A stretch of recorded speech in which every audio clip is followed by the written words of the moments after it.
কোরআন আপনি বেশি বুঝেন নাকি?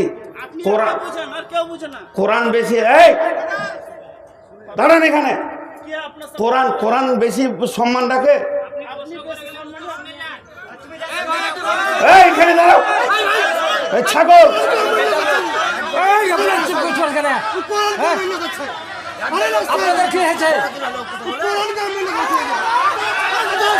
এই চুপ করেন, আপনারা চুপ করেন, বসে যান। আপনাদের কি হয়েছে?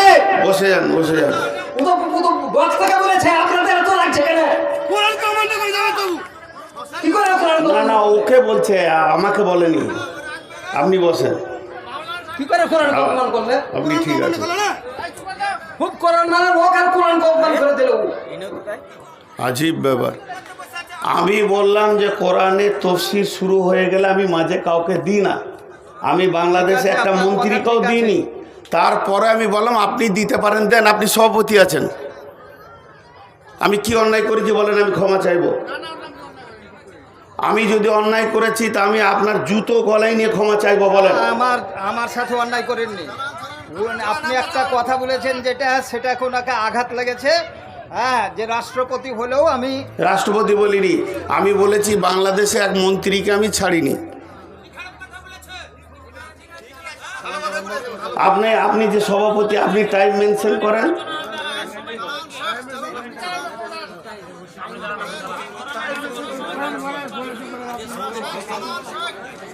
এই জন্যে আজকে মুসলমান মার খেয়েছে ভাই। কোরআনের এদের কোনো মূল্য নাই। আমি কোরআনের আয়াত, আমি যদি ভূমিকায় থাকতাম দিয়ে দিতাম। আমার যদি আয়াত কটা শেষ হয়ে যেত দিয়ে দিতাম। আমি খালি এতটুকু বলেছি কোরআনের তফসির শুরু করেছি, মধ্যখানে আমি কাউকে দিই না, দিব না বলিনি, দিই না। আমি বাংলাদেশে দিইনি এক মন্ত্রীকে। তো আপনি দেন, ছাড়েন, দেন। আপনি বলেন না চালান, আমি বললাম না দেন। 3 বার বলেছি না দেন। আমি তো কিছুই এমন অন্যায় করিনি। আর যদি অন্যায় করেছি তো আমি ক্ষমা চাইছি। আপনি ডেকে নিয়েছেন পুলিশকে, আমি ক্ষমা চেয়ে নেব ওর কাছে। আপনি তো সভাপতি, আপনি আল্লাহকে জবাব দেবেন, আমার জবাব দেওয়ার নেই। আপনি অত রাখছেন কেন? ঠিকই আছে, তিনি মেহমান, তিনাকে তারপরেও বললাম যে আপনি দেন। আমি তো দুবো না এই কথা বলিনি।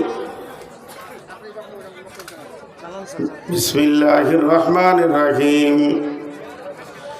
ফামা মাতাউল হায়াতিদ দুনিয়া ফিল আখিরাতি ইল্লা কালিল। ইল্লা কালিলের কথা 3-4টা বলবো। তার আগে আপনাদের কাছে একটু ছোট্ট আবেদন রাখছি, সব ভুলেন আপাতত, ফের ফিরে আসেন এই দিকে। সকলে আমরা বলি আস্তাগফিরুল্লাহ আল্লাযী লা ইলাহা ইল্লা হুয়াল হাইয়ুল কাইয়ুম ওয়া আতুবু ইলাইহি। কিন্তু ভাই, আমি মনে থেকে চাইনি যে আমি কাউকে বেজ্জতি করি। আমার এটা অভ্যাস স্বভাবগতভাবে বের হয়ে গেছে। যদি আমারটাই ভুল হয়ে থাকে আপনারা রেকর্ড করে শুনিয়ে দেবেন। উনি আসলে ভালো, আমি ক্ষমা প্রার্থী, আমি ক্ষমা প্রার্থী। তবে আমার কাছে কোরআন অনেক ঊর্ধ্বে। তো ইল্লা কালিল, আখেরাতের তুলনায় দুনিয়াটা হচ্ছে সামান্য কিঞ্চিত। দুনিয়াটা সামান্য কিঞ্চিত। সেই সামান্য কিঞ্চিতটা কেমন, দুনিয়াটা কত লম্বা কত চওড়া, এটা বুঝাতে গেলে অনেক কথা আসবে। একজন মুফাসসির বলছেন দুনিয়াটা কেমন, তিনি বলছেন আজান আর একামতের মাঝে যেটুকু সময় রয়েছে এইটাকে দুনিয়া বলা হয়েছে। আজান আর একামত, আজান হয়ে গেছে, তাকবীর হয়ে গেছে, এবার ইমাম দাঁড়িয়ে গেছেন, একামত হয়ে গেছে, ইমাম আল্লাহু আকবার বলে নামাজ শুরু করবে। এই মধ্যখানটা হলো দুনিয়া।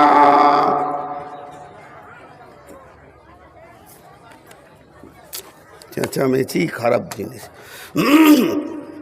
গলাটা গেল। এই মধ্যখানটা দুনিয়া কেমন। এক জায়গায় আমি প্রশ্ন করছিলাম, আজকে সেই প্রশ্নটা করছি।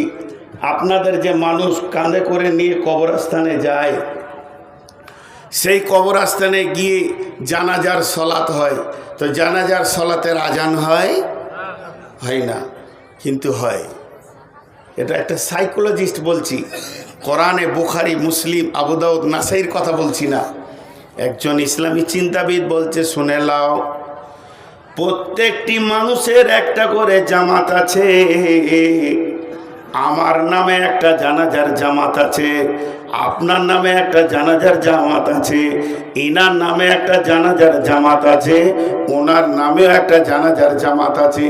পৃথিবীতে যতগুলো আমরা হায়াতে মুসলমান বেঁচে রয়েছি, প্রত্যেকজনের নামে একটা করে জানাজার জামাত হবে। কিন্তু জেনেলেন ওই জানাজার জামাতের আজান হয়ে গেছে, তার মানে কি? নামাজ তো আমার জন্যে, সলাৎ আমার জন্যে, আমি মাইয়াত হয়েছি। একজন মুফাসসির বলছে, বন্ধু তুমি শোনো, যেদিন তুমি জন্ম নিয়েছ তোমার কানে আজান পড়ে গেছে। আজান পড়ে গেছে মানে এবার তোমার ইমাম আসতে বাকি আছে। ইমাম এসে আল্লাহু আকবার বলে তহরিমা বেঁধে দেবে।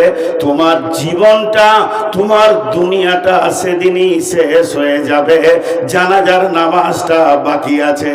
অতএব বন্ধুরে, ওই আজান আর ইমামের তহরিমা পর্যন্ত সামান্যটুকু টাইম তোমাকে দেওয়া হয়েছে, এর নাম হলো দুনিয়া। ফামা মাতাউল হায়াতিদ দুনিয়া ফিল আখিরাতি ইল্লা কালিল। দুনিয়ার ভিতরে যত সম্পদ আছে আখিরাতের তুলনায় সামান্য কিঞ্চিত। এটা একটা গেল। শেখ সাদি কি বলছেন?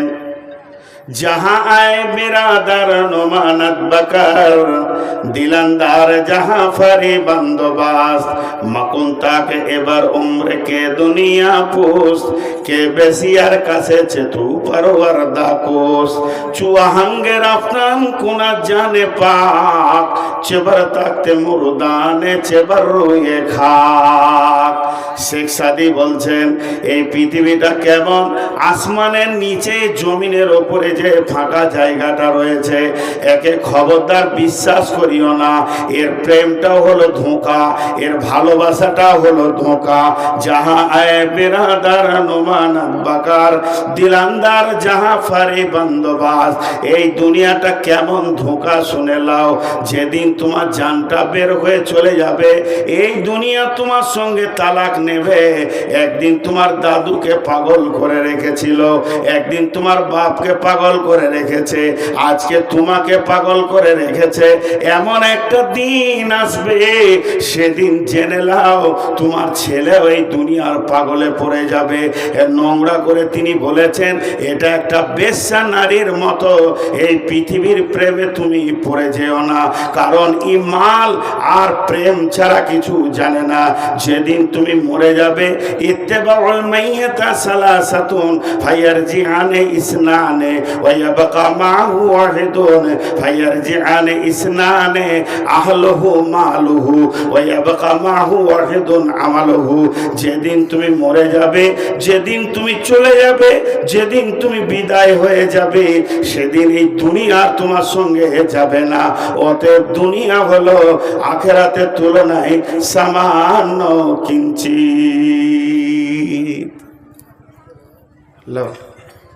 দুনিয়ার মূল্যটা খালি দেখেন, এরকম 1টা 2টা 10টা 20টা করে দেখানো যাবে।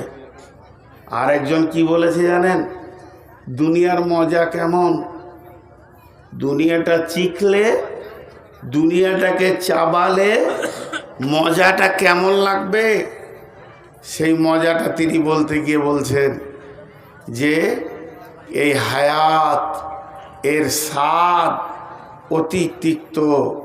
এটা একটা গাছ, এই গাছের একটা ডাল, এটা একটা গাছ, এই গাছের একটা ডাল, ওই ডালে একটা মানুষ ঝুলছে, ওই ডালে একটা মানুষ ঝুলছে, আর তার পায়ের নিচে একটা ক্ষুধার্ত বাঘ হাঁ করে তাকিয়ে আছে।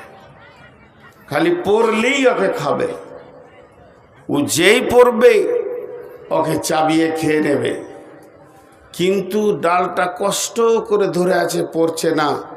আর ওই ডালের গোড়াটা এইখানটা দুটা ইঁদুরে কাটছে, একটা সাদা ইঁদুর একটা কালো ইঁদুর, কটকট কটকট কটকট করে পালাক্রমে কেটে যাচ্ছে। তাহলে এই লোকটার জীবনটা কত মজার। নিচে চাকাইছে বাঘ, ওপরে যদি ডালটা ধরে আছে তো দুটা ইঁদুরে কেটে দিচ্ছে।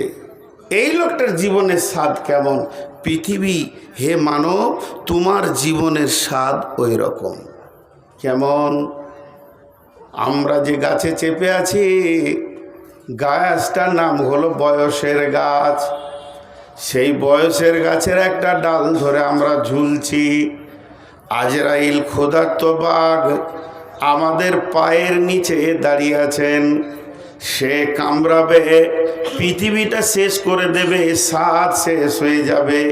কিন্তু ওই বয়সের ডালটাকে ধরে দুইটি ইঁদুরে কাটছে। একটা কালো ইঁদুর বলতে রাত, আর সাদা ইঁদুর বলতে দিন। পালাক্রমে কেটে কেটে কেটে কেটে দিচ্ছে, এমন করে কাটছে যে ওই ডালটা ক্ষীণ হয়ে যাবে আর নিচে পড়ে যাবে, তো সঙ্গে সঙ্গে দুনিয়া শেষ হয়ে যাবে। হে পৃথিবীর মানুষ, এর নাম হলো দুনিয়া।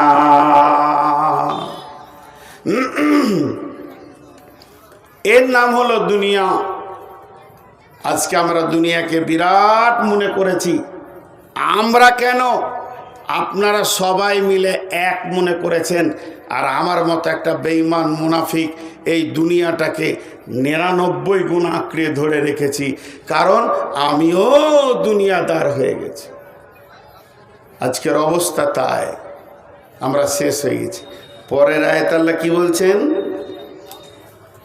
ইল্লা তানসুরু ইল্লা তানফিরু। এবার হুমকি দিচ্ছেন আল্লাহ। এতক্ষণ বুঝিয়ে বুঝিয়ে বললেন, এবার হুমকি দিচ্ছেন আমাদেরকে, আপনাকে আমাকে সকালকে। ইল্লা তানফিরু ইউআযিবকুম আযাবান আলীমা ওয়াইস্তাবদিল কওমান গায়রাকুম ওয়ালা তাজুরুহু শাইআ ওয়াল্লাহু আলা কুল্লি শাইইন কাদির। কি বললেন আল্লাহ? যদি তোমরা না বের হও কোরআনকে বাঁচানোর জন্যে, দিনকে বাঁচানোর জন্যে, মসজিদকে বাঁচানোর জন্যে, মাদ্রাসাকে বাঁচানোর জন্যে, যদি তোমরা মুজাহাদা না করো, জান না লাগাও, মাল না লাগাও, সেখানটাকে যদি রিপেয়ার করার চেষ্টা না করো, সোদারুর হাতে যদি না ধরো, আর জুয়ারির পায়ে যদি না ধরো, মাতালের পা দুটি যদি না ধরো, বেপর্দা নারীকে যদি পর্দার কথা না বলো, এক কথায় ইসলাম যে দুর্বল হয়ে গাছটা পড়ে যাচ্ছে, এই গাছটাকে যদি চারিদিক থেকে তোমরা না ধরো, গাছটাকে যদি মজবুত না করো, তাহলে কি হবে শুনে নাও। ইউআযিবকুম আযাবান আলীমা, তোমাদেরকে আযাবে আলীম দেওয়া হবে। ওয়াইস্তাবদিল কওমান গায়রাকুম ওয়ালা তাজুরুহু শাইআ, আর তোমার পরিবর্তে অন্য কমকে দিয়ে আল্লাহ বলছেন আমি দিনের কাজ করে নিব। এটা আমার কাছে কোনো ব্যাপারই নাই, এটা আমার কাছে কোনো নিত্য নতুন ব্যাপার নয়, আমার কাছে কোনো কষ্টের ব্যাপার নয়। আল্লাহু আলা কুল্লি শাইইন কাদির, আমার আল্লাহ সমস্ত জিনিসের উপরে ক্ষমতাবান। এটা কি বুঝলেন? তোরা বের হবি না? আল্লাহ রেগে গেছেন। আমার দিনকে বাঁচানোর ব্যাপারে তোদের ব্রেন মাল শক্তি লাগবে না তো শুনেলে তোদেরকে আগে আযাব দিব। ইউআযিবকুম আযাবান আলীমা ওয়াইস্তাবদিল কওমান গায়রাকুম, তোদের পরিবর্তে আমি অন্য কমকে দিয়ে কাজ করে নিব। ওয়ালা তাজুরুহু শাইআ, এটা আমার কাছে কোনো ব্যাপারই নাই। ওয়াল্লাহু আলা কুল্লি শাইইন কাদির, আল্লাহ হলেন সমস্ত জিনিসের উপরে ক্ষমতাবান। দেখেন আল্লাহ পারেন, আল্লাহ পারেন। আজকে মুসলমানের ছেলে নাক ডাকিয়ে ঘুমাচ্ছে, অন্য কওমের ছেলে ইসলাম কবুল করে ফজরের আজান দিচ্ছে। আল্লাহ পারেন। আল্লাহর কাছে এটা অনেক বড়, অনেক কঠিন ব্যাপার নয়, তবে আমাদেরকে আযাব দেবেন। আযাব কি? দুনিয়াতেও আযাব আছে, আখেরাতেও আযাব আছে। পৃথিবীর আযাব কি?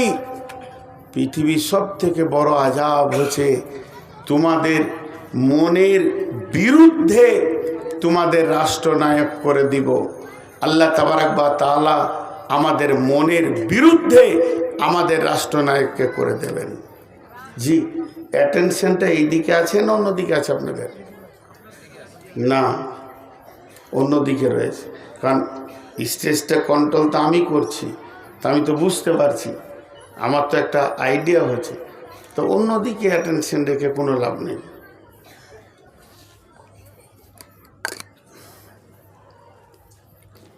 অ্যাটেনশনটা এইদিকে রাখেন।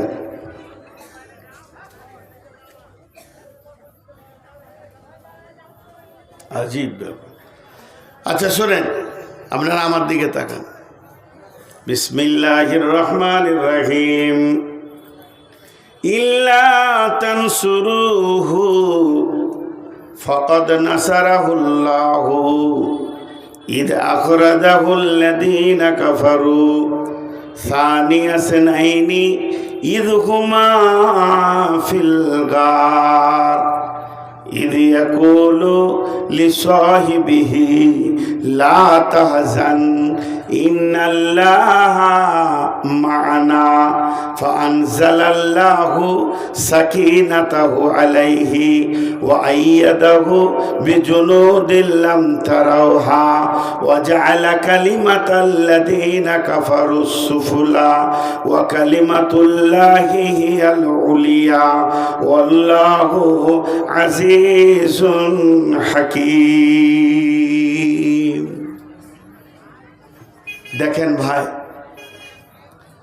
আবার একটা আয়াত পড়লাম এবং এখানে কয়েকটি তত্ত্ববহুল কথা আছে, তবে আপনারা মন বসাতে পারছেন না, তার একটা কারণ যে সাইড থেকে একটা আওয়াজ আসছে।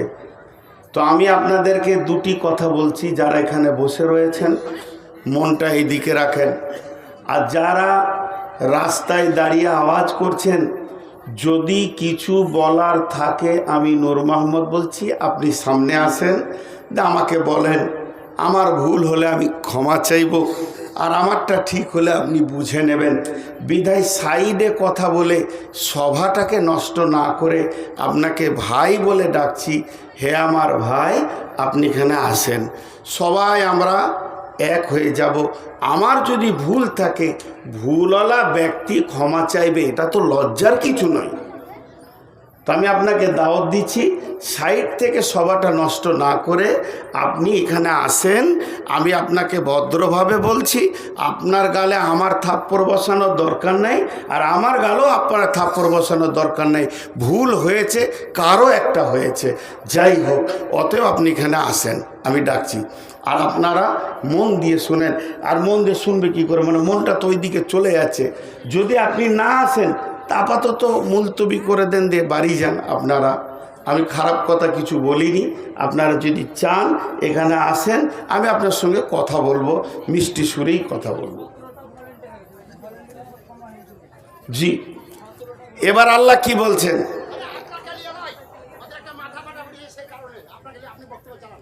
এরা ভাবছে অন্য কিছু। আচ্ছা, একটা স্বেচ্ছাসেবকের ছেলের মাথা ফেটে গিয়েছে, ওই নিয়ে ওখানে আলোচনা হচ্ছে।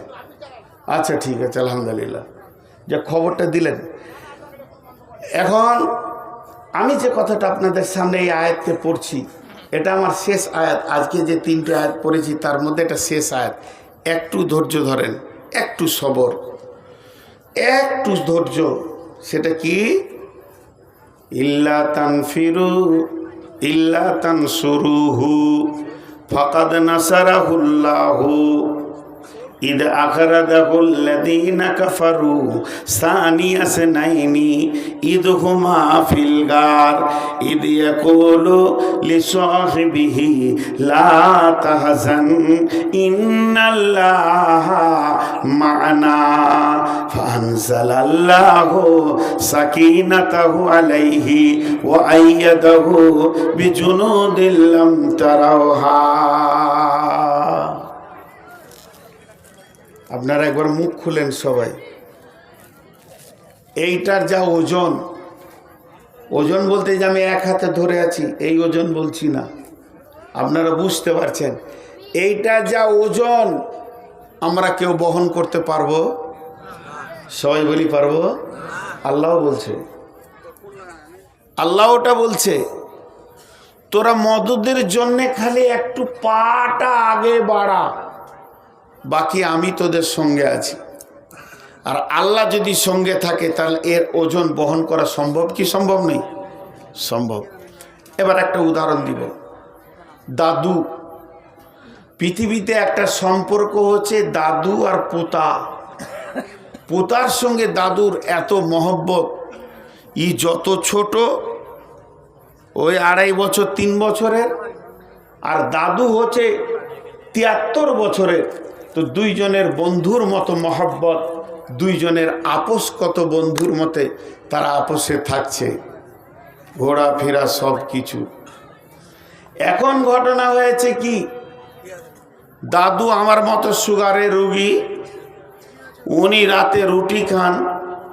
তো বৌমা বলছে আব্বাজি, মানে পুতার মা, বৌমা দাদুর বলছে আব্বা 20 কেজি গম দিচ্ছি, একটু পিষে নিয়ে আসেন, ময়দা করে নিয়ে আসেন, রাতে রুটি খাবেন। তো বলছে দে মা। একটা কাপড়ের বস্তাতে 20 কেজি গম দিছে, ঝেড়ে ঝুড়ে পরিষ্কার করে চেলে দিয়েছে। দাদু তখন জামাটা পরে দাড়িগুলো কেমনি করে তেল টেল মাখছে যে ওইটাকে নিয়ে মেশিন ঘরে যাবে, এই আপনাদের যেমন কাছি এই মোটটা। তো পুতা ঘুমিয়েছিল, দুপুরে উঠি দেখছে যে দাদু জামা পরছে, দাড়ি আঁচড়াইছে, তেল মাখছে। কেন? তাহলে ব্যাপার আছে, জিলাপি খাওয়ার কোনো খবর আছে ওর সঙ্গে, যেই তো জিলাপিটা খায়। তো বলছে দাদু আমিও যাব, উল্টা করে জামাটা পরে লেছে নিজেই দিয়ে দাদুর কাছে হেসে হাজির। দাদু দেখছে এ তো 20 কেজি, এটাও 20 কেজি, তা আমার তো 40 কেজি হয়ে যাচ্ছে, এ তো কঠিন ব্যাপার হলো। তখন ওকে মাইনাস করবে, দিয়ে বুদ্ধি করছে কি, বাঘ এসছে, বাঘ রাস্তায় বাঘ আছে, বলছে বাঘকে মারবো। বলছে বন্যা হয়েছে, বলছে লাপিয়ে চলে যাব। কোনো রকমে ওকে মাইনাস করা যেছে না। শেষকালে বুদ্ধি বের করেছে কি, দাদু ভাই, কি ভাই, ওই যে তোমার মা, ওটা আমারও বৌমা, তাহলে তোমার মা আমার মা, দুইজন মিলে একটা 20 কেজি গমের বোঝা দিয়েছে। এইটাকে মেশিনের ঘরে গিয়ে পিষে ময়দা বানিয়ে আনতে হবে। তাহলে যদি তোমাকে আমার সঙ্গে এই মোড়ে যেতে হয়, তাহলে এই বোঝাটা তুমি অর্ধেক নিয়ে যাবে, আমি অর্ধেক নিয়ে যাব। 2.5 বছরের ছেলে 20 কেজি মাল নিয়ে যেতে পারবে? পারবে না। কিন্তু মাথা ভিড়িয়ে দিলে, দাও আমাকে আগে দাও। ও তো আর জানে না যে 20 কেজির ওজনটা কত। মাথাটা ভিড়িয়ে দিলে, দাও আমাকে আগে দাও, আমি অর্ধেক আগে নিয়ে যাই, তারপর আপনি অর্ধেক নিয়ে যাবেন। দাদু তখন এমনি করে বোঝাটা নিয়ে বলছে লে ধর, ওর মাথায় দিয়েছে, লে মাথায় দিয়েছে 20 কেজির বোঝা, খালি চুলে ঠেকে আছে। আর গোটা ওজনটা কার হাতে আছে? দাদুর হাতে। অতি ও কচি কচি হাত দুটাকে দিয়ে কি মাজা হিলিয়ে হাঁটছে। ও ভাবছে বোঝা আমি নিয়ে গেছি, পুরো 100-তে 100 বোঝা আমি নিয়ে গেছি। খেলার সাথীগুলো রাস্তায় খেলছে, তাই এমনি করছে, বলছে পারবি, মানে আমার মতো পারবি, বোঝা আমি নিয়ে গেছি। এই টেনশনে বেচারা কল কল করে ঘেমে গিয়েছে, গোটা শরীর প্যান্ট ট্যান্ট সব ভিজে গিয়েছে। যেই মেশিন ঘরে গেল, বোঝাটাকে নামিয়ে দিয়ে দাদু বলছে, ভাই তুমিই এনেছো, ওকে বড় করছে, তুমিই এনেছো ভাই আমার, তোমার কত শক্তি, তুমি 20 কেজির মাল এনেছো। এখন আমার আটাটা পিসা হোক চাই না হোক, কারেন্ট থাকুক চাই না থাকুক, আমি রাতে রুটি খেতে পাই চাই না পাই, তুমি যে এসেছো জিলিপির লোভে, আগে তুমি জিলিপি লাও, আগে তুমি পাঁপড় লাও, তোমার প্রাপ্যটা আমি আগে মিটাবো, তারপরে আমি আমার কাজ করব। আল্লাহ এরকম বলছেন, হে পৃথিবীর মুসলমান, এইটার ওজন তোরা কেউ নিতে পারবি না, তবে বাচ্চাটার মতো খালি মাথাটা ভিড়া, তুই মাথা ভিড়াবি। ইল্লা তানসুরুহু ফাকাদ নাসারাহুল্লাহ, আমি আল্লাহর মদদ তোর মাথার কাছে চলে আসবি, আমি আল্লাহ তোকে ধরে নিব, মদদ টেনে নিব উপর দিকে, আমি আল্লাহর মদদ চলে আসবে। যে আল্লাহ একটা ঘটনা শোনাচ্ছেন, এই ঘটনাটা কে বলছেন? আল্লাহ বলছে কেমন? ইজহুমা ফিরগার, যেদিন বিশ্বনবী মক্কা ছেড়ে মদিনার দিকে যায় আর দুইজন মিলে একটা গর্তে লুকিয়ে যায়, আর এই গর্তে যখন পৌঁছে যায় আবু বকর আর হযরতে নবী মুহাম্মদ সাল্লাল্লাহু আলাইহি সাল্লাম, তো আমি সেখানে তাদেরকে হেফাজত করেছি, তাদের গায়ে কেউ হাত দিতে পারেনি, তাদেরকে কেউ মারতে পারেনি, তাদেরকে কেউ শেষ করে দিতে পারেনি। তো আমি আল্লাহ তোমাকে ওই রকম মদদ করব, তোমার গায়ে কেউ হাত দেবে না, তোমাকে কেউ শেষ করে দিতে পারবে না। ইল্লা তানসুরুহু ফাকাদ নাসারাহুল্লাহ, তোমরা একবার ভেবে দেখো, তোমরা একবার চিন্তা করে দেখো, যেদিন সারা পৃথিবী ইসলামের বিরুদ্ধে চলে গেছে, মাত্র গুটি কয়েক লোক কালেমা পড়েছে, আর মক্কার লোকেরা তালোয়ারকে, ভুজালিকে আর বর্ষাকে ধার করে রেখে দিয়েছে, আর মারবো, মেরে দিব, শেষ করে দিব, এই রকম নিয়ত করে রেখেছে। কিন্তু শুনে নাও, আমি সেদিন কি করেছিলাম? তাদেরকে হেফাজত করেছিলাম, তাদেরকে আমি এমন হেফাজত করেছি, তারা আমার গণ্ডির বাইরে ছিল, তারা আওতাভুক্তর মধ্যে এসে গেছিল, বেঈমানেরা তাদেরকে দেখতে পেল না। লাম তারাহা ওয়া জাআলা কালিমাতাল্লাযীনা কাফারু সুফলা ওয়া কালিমাতুল্লাহি হিয়াল উলিয়া, কাফের বেঈমানরা চিরদিন নিচে চলে গেছে, আল্লাহর কালাম উপর দিকে উঠেছে। আল্লাহু আজিজুন হাকিম, আমার আল্লাহ সূক্ষ্মদর্শী, বড় কৌশলবিদ, তিনি সমস্ত কৌশল তিনি জানেন। তো আজকের বক্তব্যে আমরা কি বুঝলাম? আজকের বক্তব্যে আমরা কি পেলাম? আজকের বক্তব্যে আমরা পেলাম, পৃথিবীটা আমাদের আসল ঠিকানা নয়, পৃথিবী আমাদের আসল জায়গা নয়। আমরা ধোঁকার ঠুলি নিয়ে পৃথিবীকে জড়িয়ে ধরে পড়ে আছি, আঁকড়ে ধরে পড়ে আছি। তবে পৃথিবীতে আল্লাহ যে কাজগুলো আমাদেরকে দিয়েছেন, এই কাজগুলো যদি আমরা মজবুত করে করি, এই কাজের পেছনে যদি আমরা মজবুত করে সময় লাগাই, এই কাজগুলো আল্লাহর দেওয়া যেসব দায়িত্ব আছে পালন করি, তো আল্লাহর মদদ আমাদের কাছে আসবে। আর আল্লাহর মদদ যখন আসবে, তখন সব কাজ আসান হয়ে যাবে। আল্লাহ একটা ঘটনা বলছেন, এই ঘটনাটা কখন হলো? আয়াতটা কখন নাজিল হলো? ইনফিরু খিফাফা ওয়া সিকালা, বের হয়ে যাও তুমি, ভারী থাকো চাই হালকা থাকো। দেখেন, এটা ভারী হালকা কেন বললেন? ভারী থাকো চাই হালকা থাকো, তুমি বের হয়ে যাও আল্লাহর রাস্তায়। এই আয়াতটা নাজিল হওয়ার কারণ, মদিনার পরিস্থিতিটা কেমন ছিল? কারো গাছে খেজুর কাঁচা আছে, কারো ডাঁসা আছে, কারো পেকে গেছে, কেউ খেজুর কাটতে গাছে উঠেছে, কেউ নিচে আছে, কেউ দাঁড়িতে ওজন করছে, মাল দিতে রয়েছে, কেউ আরতে মাল দিয়েছে, টাকা পেতে বাকি রয়েছে। এই যে বিভিন্নভাবে তারা রয়েছে। আল্লাহ তাবারাক ওয়া তাআলা বলছেন, তুমি যেমন অবস্থায় থাকো এক্ষুনি বের হয়ে যাও। যুদ্ধটা ছিল মুতার যুদ্ধ, তোমরা বের হয়ে যাও। সাহাবীরা যারা গাছে ছিল ওখানেই দাঁড়টা লাগিয়ে দিয়ে ওখান থেকেই বের হয়ে চলে গেল। যে খেজুর ওজন করছিল ডাঁড়িটা ফেলে দিল, ওখান থেকেই বের হয়ে চলে গেল।